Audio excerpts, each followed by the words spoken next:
అందరికీ నమస్కారం. Welcome to it's TV. ప్రస్తుతం మనతో పాటు ఉన్నారు ప్రముఖ జ్యోతిష్య పండితులు బ్రహ్మశ్రీ చేబియం కిరణ్ కుమార్ శర్మ గారు. గురుగారితో మాట్లాడి జూన్ 2వ తారీఖు తర్వాత జరగబోయే గురు మార్పు వల్ల ద్వాదశ రాశుల వారు కూడా ఏ విధంగా ఉండబోతుందో తెలుసుకుందాం. అంతకంటే ముందు ఇటువంటి ఆధ్యాత్మికపరమైన వీడియోస్ కోసం ఇప్పుడే మన ఛానల్ని సబ్స్క్రైబ్ చేసుకోండి. నమస్కారం గురుగారు. అఖండ ఐశ్వర్యమస్తమా. గురుగారు, కుంభరాశి వారికి ఏ విధంగా ఉండబోతుంది? కుంభరాశి వారికి ధనప్రాప్తి బాగా ఉంటుంది. అది చాలామంది వచ్చేసి ఏళ్ళనాడు శని కదా కుంభరాశి వారికి 2వ స్థానం అంటే మాట తీరు బాగుంటే శుభయోగం, మాట తీరు బాగాలేకపోతే అశుభయోగం. సో ఇక్కడ రాహు జన్మంలో ఉన్నాడు కాబట్టి తప్పకుండా మీకు మంచి వైపే తీసుకెళ్తాడు. జన్మంలో రాహు మంచి తీసుకెళ్తాడు, 1వ స్థానంలో శుభయోగం కలిగిస్తాడు. అట్ సేమ్ టైంలో మీకు ప్రస్తుతానికి పంచమంలో ఉన్నాడు. జూన్ 2 మీకు అక్టోబర్ 2 వరకు షష్టమంలో ఉంటాడు. దానివల్ల ఏమవుతుందంటే అనారోగ్యం, ఆర్థిక నష్టం, అవమానాలు, చికాకులు, కుటుంబంలో గందరగోళ నిర్ణయాలు.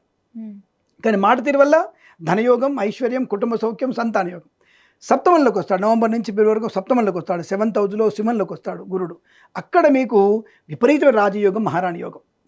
సుఖము, సంతోషం, బంధులాభం, డ్రైవర్లకి, పెయింటర్లకి, ఎలక్ట్రీషియన్స్కి, కళాకారులకి, క్రీడాకారులకి, ఈవెంట్ చేసేవారికి, సోషల్ మీడియా, శాటిలైట్ జర్నలిస్టుల వారికి, పూలు పళ్ళు కూరగాయలు పండించే వారికి, సూపర్ మార్కెట్ కిరాణా వ్యాపారంలోను, మత్స్యకారులకి, రొయ్యలు చేపలు చెల్లే వారికి అద్భుతమైనటువంటి యోగాన్ని కలిగిస్తాడు. ప్రతి విషయంలో కూడా సుఖము, సంతోషం, బంధులాభం, వాహన యోగం, ఇలా అనేక రకాల ధనయోగాన్ని, share market, speculation, communities, crypto currency, bitcoins లాంటిల వల్ల ధనయోగం, రోగనాశనం, రుణ విమోచనం, లోన్ సౌకర్యం, గృహయోగం, పొలం కొనే అవకాశాలు, ఆగిపోయిన పళ్ళు పునఃప్రారంభం అవడం, ఇవన్నీ కూడా కలిగే అవకాశం ఉంటుంది. అద్భుతమైనటువంటి యోగాలు పొందుకునే అవకాశం, వివాహ యోగం, సంతాన యోగం కూడా ఈ రాశి వారికి చాలా బలంగా ఉందని చెప్పవచ్చు. మనకి ఆరోగ్యపరంగా వీళ్ళు ఏమైనా జాగ్రత్త ఏం పెద్ద వీళ్ళకి అంటే ప్రస్తుతానికి కొద్దిగా చెప్పారు కదా, ఈ గురుడు షష్టమంలో ఉన్నప్పుడు అంటువ్యాధులు వచ్చే అవకాశం, అలాగే ఈ మనకి కాళ్ళకి కొంత ఈ బోధకాలు లాంటివి సరిగా అంటే అటువంటి విషయాలు జాగ్రత్తగా ఉండే ప్రయత్నం చేయాలి.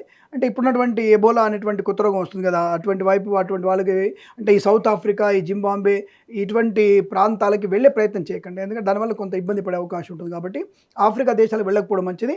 వీళ్ళు కనుక వెళ్తే అటువంటి ఎబోలా రోగం తెచ్చుకునే అవకాశం ఈ రాశి వారికి ఉంది. అది గుర్తుపెట్టుకోండి. అంటే మనము జాతకాన్ని మూఢనమ్మకంతో చెప్పట్లా, ఇప్పుడున్నటువంటి వాతావరణ సంబంధ విషయాలు కూడా చెప్పాలి కాబట్టి మన సోషల్ అవేర్నెస్ మనకు ఉండాలి. ఈ రాశి వారికి అనారోగ్యం ఉంది, అది ఆకస్మిక అనారోగ్యం, పురుగు వల్ల వచ్చే అవకాశం. కుంభరాశికి పురుగు వల్లనే వచ్చే అవకాశం ఉంది. కాబట్టి వీళ్ళు మీరు ఎట్టి పరిస్థితుల్లో అటువంటి సౌత్ ఆఫ్రికా దేశాలకు వెళ్ళకండి. ఈ రాశి వారు జాగ్రత్తగా ఉండండి. ఇంట్లో ఏదైనా చిన్న చిన్న సమస్యలు వచ్చే అవకాశం ఉంటుంది. బొద్దింకల వల్ల విషాహారం కూడా తయారయ్యే అవకాశం ఉంది. దానివల్ల కూడా వీరికి ఉదర సంబంధ అనారోగ్యం వచ్చే అవకాశం. సో నిన్న తెచ్చిన అన్నం పెట్టుకున్నానులే, బొద్దింకనే కదా, ఏం కాదులే తిందాలే అంటే అది ఎక్కడెక్కడో తిరిగి వచ్చి ఉంటుంది, అది ఫుడ్ పాయిజన్ అవుతుంది. ఏం కాదులే అని 1/2 కేజీ అన్నం కొన్నా లోపల బయట పోయేటువంటి 1,00,000 రూపాయలు పోతాయి. 1/2 కేజీ అన్నం కావాలా, 1,00,000 రూపాయలు కావాలో ఆలోచించుకోండి. సో తీసుకెళ్ళి దాన్ని శుభ్రంగా వేసేయండి, చెట్టల్లో వేసేయండి. పురుగులు తింటాయిగా, పడే దానికి ఎందుకు టెన్షన్ పడడం. కాబట్టి మీకు ఇబ్బంది లేదనే విషయాన్ని గమనించుకుంటే మంచిది. ఇటువంటి అనారోగ్య సూచనలు కూడా ఉన్నాయి. బట్ నవంబర్ నుంచి మళ్ళీ అనుకూలత ఉంది, విదేశాల్లో అనుకూలత ఉంది, ధనయోగం ఉంటుంది. అంటే అప్పుడు జాగ్రత్త తీసుకుని వెళ్ళగలిగే అవకాశం. అంటే అప్పుడు పురుగులు గలవా, అప్పుడు సౌత్ ఆఫ్రికా వెళ్ళొచ్చు అని అడిగితే కింద కామెంట్ చేస్తాడు ఒకడు. అప్పుడు సౌత్ ఆఫ్రికా వెళ్ళవచ్చు. వెళ్ళి ఏం చేస్తారంటే మీరే ప్రికాషన్ తీసుకుంటారు. గ్లౌజులు వేసుకోవడం, జాగ్రత్తగా ఉండడం, మంచిగా అద్దం పెట్టుకోవడం, డిస్టెన్స్ మెయింటైన్ చేయడం, ఆలోచన బాగా ఉంటుంది. కాబట్టి అక్కడ మీకేం కాదు. మీ కామెంట్కి సమాధానం కింద వచ్చిందిగా, నేను తెలివైన సుమా, ఆలోచించండి. కమెంట్స్ ఏం పెడతారో ముందే అనుకుని వాటికి ఆన్సర్స్ కూడా ముందే చెప్పేసి. కాటుకు చెప్పు దెబ్బ అంటారు కదా, ఆ పదం వాడొద్దు. నేను కాటుకు చెప్పు దెబ్బ, అదనమాట. గురుగారు, వీళ్ళు వివాహం చేసుకోవాలి అనుకుంటే సరైన సమయం ఏంటి మరి? వాళ్ళకి యోగం ఉందా? అంటే ఇందాక అన్నా కదా, నవంబర్లో నుంచే వీరికి మంచి వివాహ యోగం, సంతాన యోగం కూడా అనుకూలంగా ఉంటుంది. వ్యాపార పరంగా భాగస్వామితో మీకు అనుకూలం ఉంటుంది. కోర్టు వివాదాల సమస్య అవకాశాలు కూడా బలంగా ఉంటాయని చెప్పవచ్చు. కొత్త వస్తువులు కూడా కొనుగోలు చేసే అవకాశం ఉంటుంది. వ్యాపారాలు గురుగారు, వీళ్ళు ఏ రంగం వాళ్ళకి బాగుంటుంది, ఏ రంగంలోకి వెళ్ళకపోతే బెటర్? బిజినెస్ సువర్ణ వ్యాపారం చేయడం చాలా మంచిది వీళ్ళకి. సువర్ణ వ్యాపారం మంచిదే. అలాగే మనకి ఈ వస్త్ర వ్యాపారం కూడా మంచిదే. ఈ కందులు, తృణధాన్యాలని అమ్మడం, కొనుగోలు చేయడం వ్యాపారం మంచిది, ఎక్స్పోర్ట్ వ్యాపారం. అలాగే మీకు సైన్స్ ల్యాబొరేటరీస్ కానివ్వండి, మెడికల్ వైపు వెళ్ళడం కూడా వీరికి బాగా కలిసి వచ్చే అవకాశం ఉంటుంది. వెళ్ళకూడని వ్యాపారం మాత్రం తప్పకుండా వీరికి ఈ చెక్కల వ్యాపారం వైపు వెళ్ళకూడదు. అంటే ఇంటీరియర్స్ వ్యాపారం వైపు కానీ, కన్స్ట్రక్షన్ వ్యాపారం వైపు వెళ్తే కొద్దిగా నష్టాన్ని పొందుకునే అవకాశం ఉంటుంది. అటువైపు వెళ్ళకపోవడం చాలా మంచిదిగా చెప్పవచ్చు వీరికి. పార్ట్నర్స్తో కలిసి బిజినెస్ అట్లా స్టార్ట్ చేయొచ్చు. కుంభరాశి వారితో పార్ట్నర్షిప్ పెట్టుకోవాలంటే కొద్దిగా ఆలోచించాలి. ఎందుకంటే వీళ్ళు చాలా డామినేటింగ్ పర్సనాలిటీస్. అవునా? సో కాబట్టి వీళ్ళని మనం తట్టుకోగలగమా అనుకున్న వాళ్ళే చేయండి. ఎందుకంటే వీళ్ళు స్టార్టింగ్లో పార్టిసిపేట్ ఇచ్చినట్టే ఇచ్చేసి మెల్లమెల్లగా పర్సెంటేజ్ వాళ్ళకి తిప్పుకుంటారు. 60, 70, 80% తీసుకొని ఏదో సినిమా ఎం ధర్మరాజ్ ఎంఏ సినిమా ఉంది చూసారు మీకు, మోహన్ బాబు గారు సినిమా ఉంటుంది. దాంట్లో వాడు పాలోడు ఆ పాలోడు కాస్త రిజర్వేషన్ కేటగిరీలో సత్యనారాయణ ప్లేస్లో వీడు ఎలక్షన్ నిలబడి వీడు గెలుస్తాడు. అక్కడ కౌంటింగ్ జరుగుతున్న కొద్దీ వీడి పొజిషన్ మారిపోతుంటుంది. సత్యనారాయణ తరణం మొదలు పెడతాడు, సత్యనారాయణ ముందు దమ్ము కూడా మొదలు పెడతాడు, సత్యనారాయణ ఉన్నటువంటి వ్యక్తిని వీడు వల్ల వేసుకోవడం మొదలు పెడతాడు, సత్యనారాయణ పక్క తరపు కుర్చీలో కూర్చొని కాలు ఇప్పుడు మొదలు పెడతాడు. నా కౌంటింగ్ 10,000 మెజార్టీ 2,000 మెజార్టీ వచ్చినప్పుడల్లా వాడు వీళ్ళని తగ్గ అంటే ఆ సినిమా ఉంది ఒకటి, అలా తయారవుతారు వీళ్ళు. కాబట్టి వీళ్ళతో వ్యాపారం అనేది మంచిదే, బట్ జాగ్రత్త ఆలోచించుకుని వీళ్ళతో వ్యాపారం చేస్తే మంచిది, చేయొచ్చు. వీళ్ళతో జాగ్రత్తగా ఉంటే మంచి ప్రాణాన్ని ఇస్తారు వీళ్ళు కూడా. వ్యాపార పరంగా వీళ్ళకి లాభం వచ్చే అవకాశం ఉంటుంది. బట్ కుంభరాశి వారు సింహరాశితో ఎట్టి పరిస్థితుల్లో కర్కాటక రాశితో వ్యాపారం చేయకూడదు వీళ్ళు. ఇందాక మకర రాశి వారు లాగానే వీరు కూడా కుంభరాశి వారు సింహరాశితో కర్కాటక రాశితో వ్యాపారం పనికిరాదు. కర్కాటక రాశి వారు సింహరాశి వారు అసలు చేయకండి వీళ్ళతో, అది చెప్పాలి మనం వీళ్ళతో. కాబట్టి జాగ్రత్తగా ఉంటే చాలు. వీళ్ళు చాలా డామినేటింగ్ అని అన్నారు కదా గురుగారు, అంటే వీళ్ళ రాశి లక్షణం డామినేటింగ్ అన్న? డామినేటింగ్ కాదు, నిండుగా ఉంటారు, గుంభనంగా ఉంటారు, ఏది తెలియనట్టుగా ఉంటారు, అన్ని తెలుసు వీళ్ళకి. వాక్చాతుర్యం గురుడు ఉంటాడు కాబట్టి మంచి మాట తీరుంటుంది. పౌరుషం వస్తే పక్కన శని కాబట్టి పట్టణ పగిలిపోతుంది, అవతల కోడితే బుగ్గ పగిలినట్టుగా పగిలిపోతుంది, అంతలా మాట్లాడతారు వీళ్ళు. ప్రేమిస్తే అంతటి ప్రేమ ఉంటుంది వీళ్ళ దగ్గర, కానీ నోటి ఘాత ఎక్కువ, ప్రేమ కన్నా ఘాత ఎక్కువ కనపడుతుంది. కాబట్టి జాగ్రత్తగా ఉండాలి చెప్తానే. వీళ్ళకి వివాహం చేసేటప్పుడు ఇందాక మీరు ఒక రాశికి చెప్పారు కదా, వీళ్ళతో చేస్తే బాగుంటుంది, వీళ్ళతో మాత్రం అసలు కలవకూడదు అని చెప్పేసి. వ్యాపార జీవిత భాగస్వామినే, వ్యాపార భాగస్వామి కర్కాటక సింహరాశుల వారితోనే వీళ్ళకి పెళ్లి సెట్ కాదు.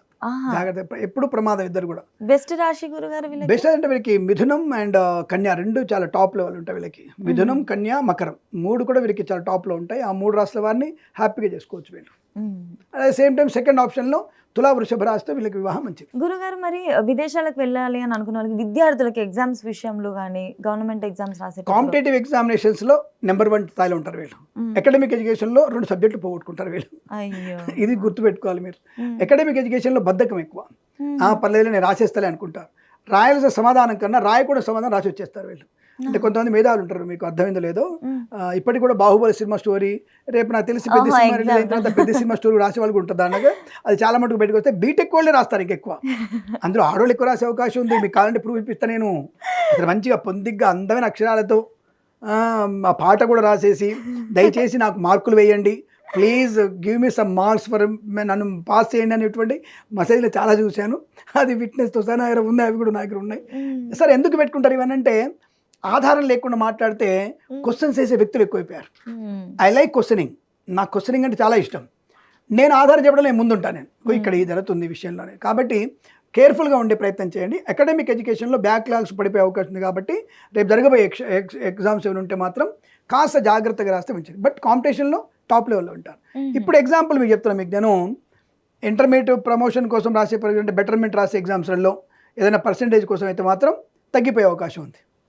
ఇంతకుముందు కంటే తగ్గిపోయే అవకాశం. సో పాత వాటిని చెక్ చేసుకుంటారు వీళ్ళు. అదే కాంపిటీషన్ ఎగ్జామ్స్లో వీళ్ళు టాప్ లెవెల్లో ఉంటారు. ఐఎల్స్లో వీళ్ళకి 7.5, 8 పాయింట్స్ వచ్చే అవకాశం కూడా బలంగా ఉంటుంది. కాబట్టి అనుకూలమైనటువంటి పరీక్షల్లో విజయం సాధించే అవకాశాలు ఉన్నాయి. గురుగారు మరి ఈ రాశులు, కుంభరాశి వాళ్ళు ఏ దేవత ఆరాధన చేస్తే బాగుంటుంది, ఏ క్షేత్రాలకు వెళ్తే బాగుంటుంది? కుంభరాశి వారికి ముఖ్యంగా జరగబోయేటువంటి ఈ ఆటంకాల నుంచి విముక్తి కలగడానికి తప్పకుండా వీరు విష్ణుమూర్తి ఆరాధన చేసుకోవడం ఒకటి, ఈశ్వర ఆరాధన అంటే శివకేశవుని పూజిస్తే మంచిది.